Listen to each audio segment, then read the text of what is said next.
Boa noite a você que nos assiste. Eu sou o pastor Altran, sou pastor do Ministério IDEF e gostaria de trazer uma palavra para, como se diz, alegrar o teu coração nesses dias que nós estamos vivendo. Eu gostaria que você pegasse a sua Bíblia e nós vamos ler no livro de Êxodo, no capítulo 2, nós vamos ler alguns versículos e depois nós vamos ver o que Deus tem para nós nesse momento. Então eu gostaria que você pegasse a sua Bíblia e abrisse no livro de Êxodo, no capítulo 2. Nós leremos do verso 2 ao verso 10. Diz assim a palavra do Senhor. Foi-se um homem da casa de Levi e casou com uma descendente de Levi. E a mulher concebeu e deu à luz a um filho. E vendo que era formoso, escondeu-o por 3 meses. Não podendo, porém, escondê-lo por mais tempo, tomou um cesto de junco, calafetou-o com betume e pinche, e pondo nele o menino, largou-o no carriçal à beira do rio. A irmã do menino ficou de longe para observar o que lhe havia de suceder. Deus havia dito à filha de Faraó para se banhar no rio, e as suas donzelas passavam pela beira do rio. Vendo ela o cesto no carriçal, enviou sua criada e a tomou. Abrindo-o, viu a criança, e eis que o menino chorava. Teve compaixão dele e disse: Este menino é dos hebreus. Então disse a sua irmã, a filha de Faraó: Queres que eu vá chamar uma das hebreias, que sirva de ama, e te crie a criança? Respondeu-lhe a filha de Faraó: Vai. Ela saiu, pois a moça, e chamou a mãe do menino. Então disse-lhe a filha de Faraó: Leva este menino e cria-o, pagar-te-ei o teu salário. E a mulher tomou o menino e o criou. Sendo o menino já grande, ela a trouxe à filha de Faraó, da qual passou ele a ser filho. Esta lhe chamou Moisés e disse: Porque das águas o tirei. É uma história interessante, a história de Moisés. Você veja que Moisés, ele nasceu sobre um edito de morte. Havia um rei do Egito que não conheceu a José. Ele não conheceu a história de José. Então, certo dia, ele vendo o povo hebreu, viu que o povo era muito numeroso. Então ele disse: olha, esse povo é muito grande. Se esse povo se alia a algum dos nossos inimigos, nós estamos numa situação bem complicada. Nós vamos ter que fazer algo para conter o crescimento desse povo. E a Bíblia diz que esse povo, no capítulo 1, diz que eles eram numerosos e eles se multiplicavam. Então o que Faraó faz? Faraó então ordena aos seus generais, aos seus capitães, aos seus gerentes, que forcem esse povo a trabalhar.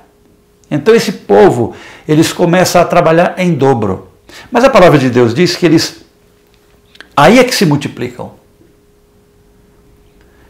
Então Faraó, vendo que a questão de botar eles para trabalhar não continha o seu crescimento, então ele agora solta um outro edito de morte, para que se mate as crianças. Primeiro chamando as parteiras e dizendo: olha, vocês agora vão fazer o seguinte: toda vez que uma hebreia for parir ou dar à luz, vocês vão ver. Se for menina, vocês deixem viver. Se for menino, vocês matem. Mas essas mulheres temeram ao Deus de Israel. Então o que é que elas fazem? Não cumprem esse mandato do Faraó. Então o Faraó aí chama e diz: o que é que está acontecendo? Eu mandei que vocês fizessem isso e vocês então estão descumprindo a minha ordem? Não, meu senhor, é porque as hebreias não são como as egípcias. Elas são muito fortes.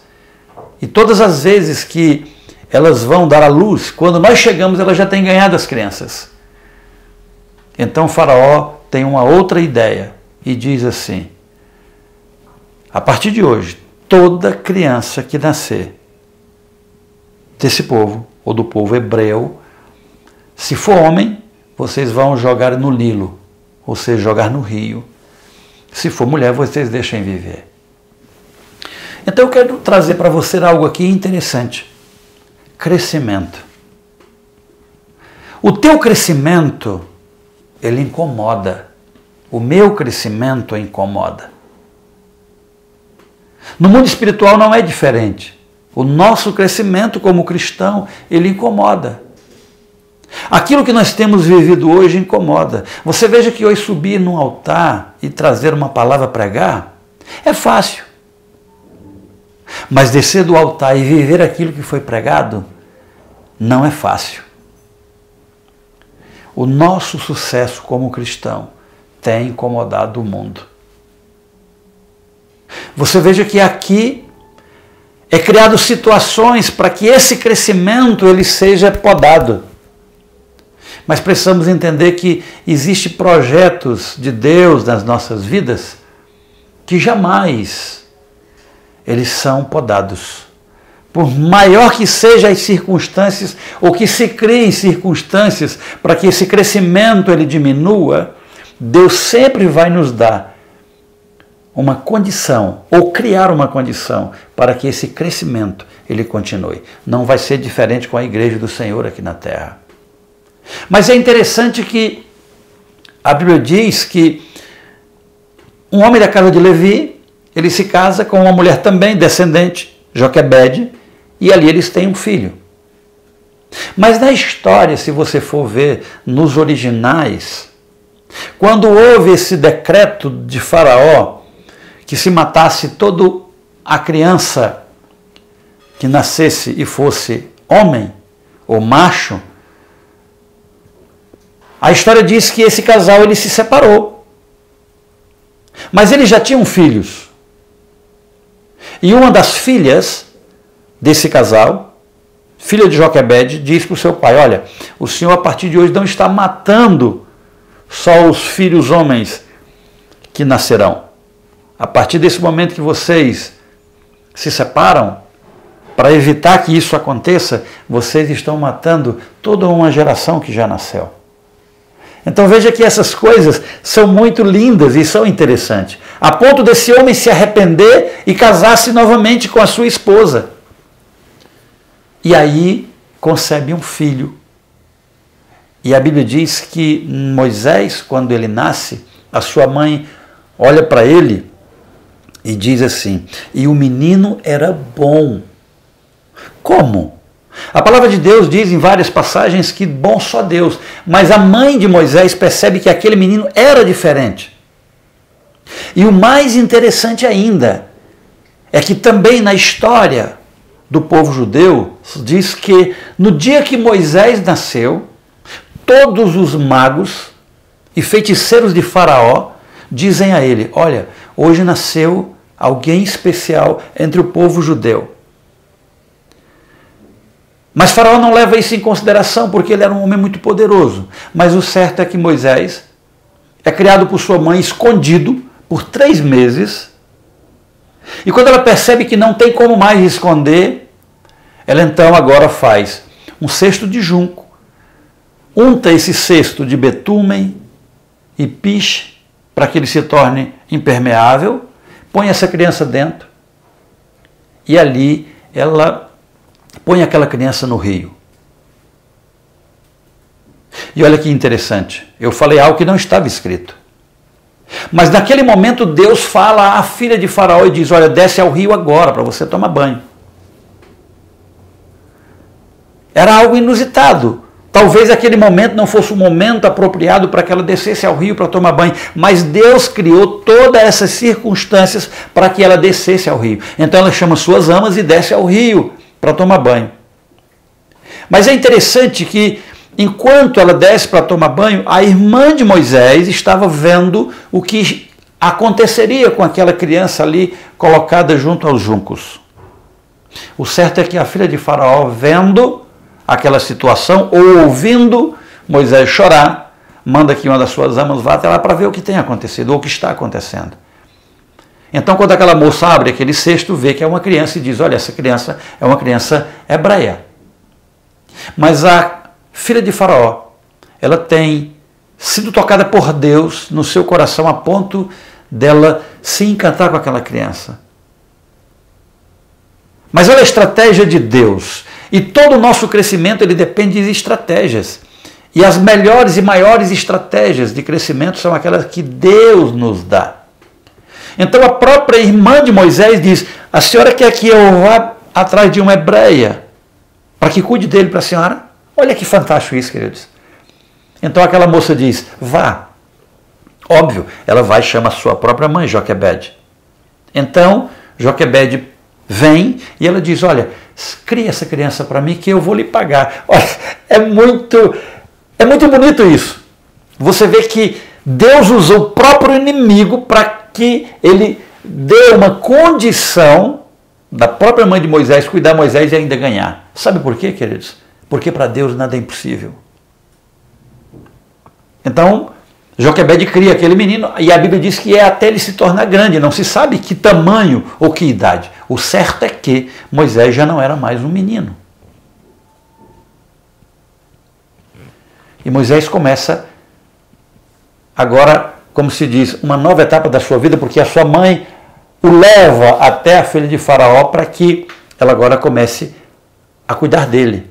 E ali a Bíblia diz que agora ele a tem como mãe. E ela lhe dá o nome de Moisés, porque das águas foi tirado. E essa questão de lançar as crianças nas águas é muito interessante, mas é uma outra história. Porque Faraó ordena que se coloque que jogue todas as crianças que nasçam no rio, os homens. E lá na frente é muito interessante que a gente vê todo o exército de Faraó se afogando no mar. Ou seja, aquilo que Faraó cria em um determinado momento, Deus usa contra ele lá na frente e afoga todo o seu exército. Sabe por quê? Porque tudo que o homem semeia, ele colhe. Faraó semeou morte de todos os homens nascidos dos judeus, ou dos hebreus, desculpe, sendo lançado no rio, no Nilo. Lá na frente Deus mata todo o exército de Faraó afogado no mar. Isso é para mostrar que aquilo que o homem semeia, ele colhe. Mas eu quero trazer algo talvez mais profundo para que você entenda. O teu crescimento, ele incomoda. Se você tem sido incomodado pelo seu crescimento, deixa eu dizer algo para ti. Não se assuste. Se apegue ao Senhor e peça as estratégias para que o teu crescimento ele não mingue, ele sempre cresça. Porque se é propósito dele, e você tem convicção disso, e você tem vivido aquilo que ele tem para você, tenha convicção, o seu sonho não vai diminuir, ele sempre vai crescer. Queridos, é interessante a gente entender que Deus leva Moisés para dentro da casa de Faraó para aprender sua língua, para aprender seus costumes, porque não teria como nascer um Salvador naquele momento para libertar o povo se não tivesse conhecimento da cultura, da língua.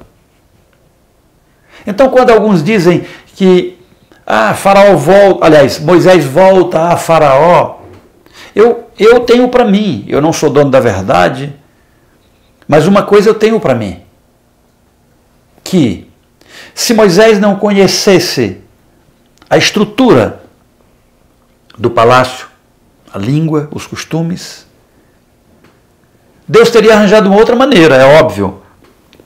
Mas eu tenho convicção de que Moisés foi usado para este fim, porque ele conhecia todo esse meio do palácio de Faraó.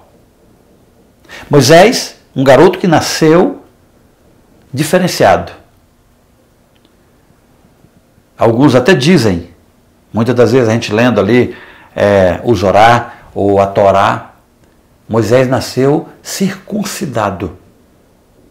Coisa interessante isso. Então veja que Moisés, ele nasceu diferenciado.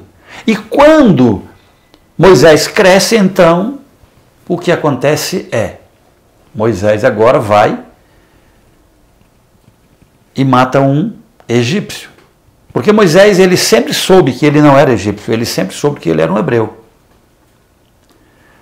Então, no intuito, no afã de fazer justiça com suas próprias mãos, Moisés comete ali um erro e é necessário que ele saia do palácio, que ele fuja. Então Moisés agora se refugia em Midian, na terra de Midian, para cuidar de ovelhas no meio de desertos. Mas essa história me chama muita atenção porque Deus então, depois de um bom tempo, 40 anos, que Moisés está em Midian, eu fico me pensando, 40 anos de palácio, de vida boa, de escola, de aprendizados, agora 40 anos de deserto. Eu fico perguntando, será que Deus levou Moisés 40 anos para Midian, dia por dia? Deus faz aí um contraponto para que Moisés se alinhasse com esse tempo que ele viveu no palácio. Mas isso é coisa da minha cabeça. O certo é que, certo dia, Deus chama Moisés.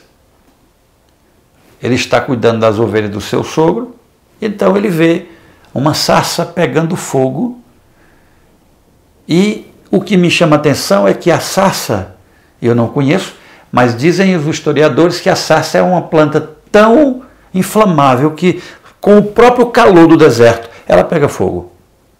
Mas aquela sarça chamou a atenção de Moisés porque o fogo surgia da sarça, mas a sarça não se queimava.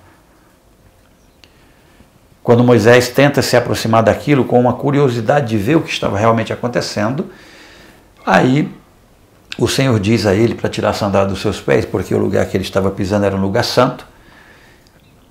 E aí eu fiquei me questionando, que fogo é esse que sai de uma planta altamente inflamável, mas que não consome a planta? E eu fui começar a estudar e buscar algumas coisas nesses contextos e nesse sentido para entender essas coisas.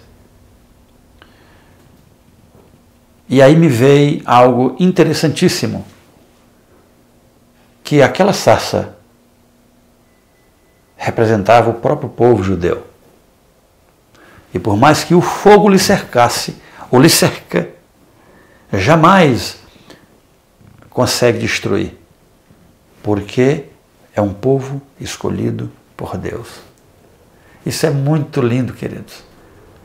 E quando Deus se apresenta a Moisés, nesse contexto, ele não se apresenta como aquele Deus que se apresentou a Isaac, a Abraão, a Jacó. Ele se apresenta com o eu sou. Ou seja, ele se apresenta aqui como Deus Salvador, o Deus que te trouxe para salvar o meu povo. E todas as vezes que o nosso crescimento ele começa a incomodar, se nós estivermos atentos, com os olhos atentos, com os ouvidos atentos para ouvir, sempre vai aparecer um sinal do Senhor, que seja numa sarça, que seja em qualquer coisa, mas sempre vai vir um alerta para dizer: eu sou o Deus que salva.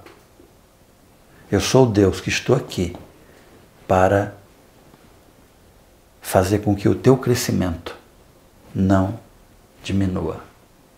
Quais são as dificuldades que nós estamos vivendo nesses dias de pandemia? Incertezas,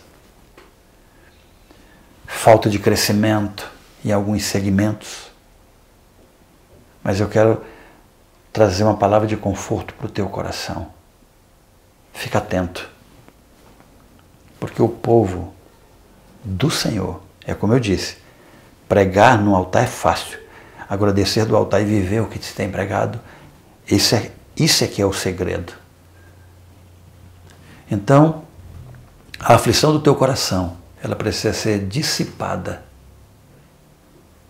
com a fé de que sempre houve, existe e haverá um Salvador para o nosso crescimento. Dias tenebrosos, dias escuros, mas eu costumo dizer que são nas cavernas mais escuras que estão escondidos os maiores tesouros. Você veja que aqui, Joquebede viveu um momento muito escuro, muito tenebroso na sua vida. Corria o risco de perder seu filho e a sua própria vida. Mas quando Deus, Ele entra com propósitos, e aí é onde eu acho que eu e você precisamos estar sempre atentos para entender se aquilo que nós estamos vivendo ou precisamos viver é propósito de Deus. Ele sempre providencia situações para que o propósito tenha êxito. Nós estamos vivendo dias onde muitos se esfriaram. Muitos não estão retornando ao seu aprisco. Então a minha oração hoje é: Senhor, abra os olhos, os ouvidos daqueles que tinham propósitos e que abandonaram seus propósitos. Você veja que Moisés, ele entendeu o propósito que Deus tinha para ele, e ele volta a Faraó independente de pensar: Faraó pode mandar me matar. Mas ele sabia que era um propósito de Deus. Ele viveu isso quando ele estava voltando de Midian, porque naquela primeira noite o Senhor enviou um anjo para matá-lo. E eu fiquei me perguntando: ora, Deus levanta um homem para salvar o povo judeu, os hebreus, e naquela mesma noite Deus manda um anjo para matá-lo. Moisés havia se esquecido de algumas coisas, e isso é o que tem acontecido conosco. Moisés havia se esquecido que o seu filho não era circuncidado. Então a sua esposa vai, circuncida o seu filho, e o anjo sobe. O que tem acontecido muito nesses dias é que nós temos nos esquecido. Você veja que esse faraó dessa época, ele não conheceu José, ele se esqueceu dos feitos de José.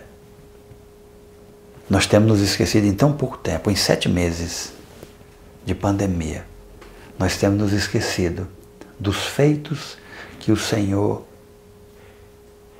havia feito. Você veja que para Faraó era muito tempo, eram muitos anos depois que José havia falecido. Então, não que eu queira justificar que Faraó tem razão, não. Mas o que eu quero mostrar para você é que em 7 meses nós nos esquecemos dos feitos do Senhor. Eu não quero que ninguém passe pelo que nós passamos como família pastoral, como pai. Eu não quero. Eu peço a Deus que livre toda a sua igreja, todo o ministério IDEF, desse edito de morte chamado coronavírus. Mas uma coisa é certa: o Deus que nós servimos está no controle de todas as coisas. E Ele pode todas as coisas e Ele sabe todas as coisas. Então que nessa noite você entenda de que o teu crescimento, ele incomoda. E eu poderia falar muito mais, mas eu quero falar só uma estratégia de Satanás para fazer você parar de crescer. Eu não estou falando crescimento espiritual, aliás, desculpa, material. Eu quero te falar de um crescimento espiritual. É isso que importa. Faraó percebeu que aquele povo crescia muito rápido, então ele fez o quê? Botou para que eles trabalhassem dobrado, para que eles se cansassem. Faraó achou que, cansando o povo deixaria de se multiplicar. E a Bíblia diz que, pelo contrário, aí é que eles se multiplicavam. Sabe o que tem acontecido nesses dias de hoje? O inimigo tem usado estratégias para que você trabalhe tanto, para que você leve trabalho para casa, para que você se envolva tanto no trabalho, para cansar você, para desanimar você, para que você não veja a ação de Deus na tua vida. E aí sabe o que é que você tem feito? Desistido. A Bíblia diz que quanto mais aquele povo trabalhava, mais eles se multiplicavam. Então, a primeira tentativa do diabo, e tem outras mais que eu quero trazer numa outra oportunidade, mas eu quero ficar só com essa hoje, o cansaço. Falei domingo que o trabalho, ele só dignifica o homem se aproximar o homem de Deus. Se ele não aproximar o homem de Deus, ele não dignifica em nada. O trabalho só dignifica o homem se ele aproximar o homem de Deus. Se ele afastar o homem de Deus, ele não é dignificante para você. Então comece a analisar. Alguém tem tentado parar você. Alguém tem tentado cansar você. Como é que você tem reagido diante dessas situações? Se você parar de crescer em função do cansaço, saiba que ele não é do Senhor. Você precisa crescer. São nas dificuldades e nos momentos de dificuldades que você precisa romper. Não deixe que o teu trabalho impeça você de vir à igreja. Não deixe que o trabalho impeça você de buscar no Senhor o reino. Se isso estiver acontecendo, reveja seus conceitos e saiba que tem uma ação maligna nisso aí. Eu entendi que os dardos inflamados de Satanás, eles são alvejados em nós, e muitas das vezes por estarmos alvejados, sem ter a consciência, por aquele lugar onde fomos alvejados, nós começamos a receber palavras, informações, ideias que começam a destruir aquilo que nós temos como verdades e objetivos. Então, se revista da armadura de Deus para que você esteja sempre, como se diz, guardado contra esses dardos inflamados de Satanás. Se o seu crescimento tem incomodado, não deixe que o inimigo canse você. Se o teu trabalho tem te cansado, a ponto de você deixar o reino de lado, reveja seus conceitos. Que o Senhor te abençoe e te guarde, que o Senhor faça com que você reflita nessa palavra. Você veja que Deus criou toda uma situação para livrar um povo, porque Ele sabia da importância de Moisés no reino. Ele me conhece, te conhece, e conhece e sabe da tua importância no reino. Então não deixe que as coisas pequenas, que as conversas pequenas, elas mudem o foco que você tem no reino. Mais uma vez eu digo que o Senhor te guarde, que Ele te bendiga, que a sua casa seja um pedaço do reino aqui na terra. Eu quero orar por você, para a gente encerrar. Pai amado, Pai querido, nós te louvamos, nós bendizemos o teu nome e nós te pedimos em nome do teu Filho amado Jesus, nos dê sabedoria para entendermos, papai, que nos momentos de crescimento e quando esse crescimento começar a incomodar, tanto no mundo físico quanto no mundo espiritual, nos dê as estratégias corretas, Senhor, para vencermos o cansaço, que essa é a primeira tentativa de Satanás e do mundo para fazer com que o meu crescimento diminua. Um beijo no teu coração e que o Senhor te guarde, no nome de Jesus.